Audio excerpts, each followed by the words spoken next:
My name's Alicia LaChance. I'm a full-time painter and I'm from St. Louis, Missouri. I've been painting for 17 years. I would say initially I was interested in the idea of kind of capturing images that ameliorate our modernity.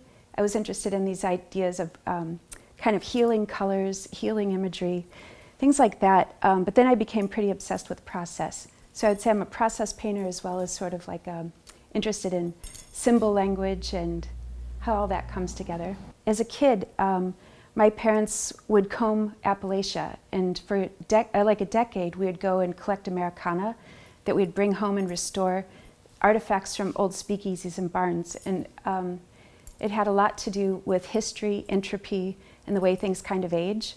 So eventually that kind of inherently led its way into the way I make my paintings. I wanted them to feel as much as like they were a visual idea as well as an object. So I really kind of create a fresco base, and then I practice for many years on a glazing technique that I do with oil paints. More recently, I think I've been fascinated by open source culture and the way we communicate. So, for example, the painting behind me is based on an open source graph. And then the colors you see, again, those are overlaps that happen in different cultures around the world. And I've taken it a step further and have become pretty fascinated with the notion of like an Esperanto. So I'm very interested in the idea of graphics and a semiotics, or a graphic language that we can all relate to as well. So pile that all in and you've got a kind of a key to what I'm thinking while I paint.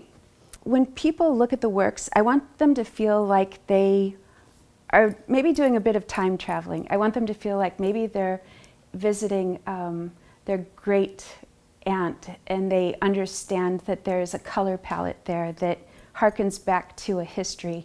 At the same time, I want there to be an incredible hopefulness that really relates to where we're heading in the future.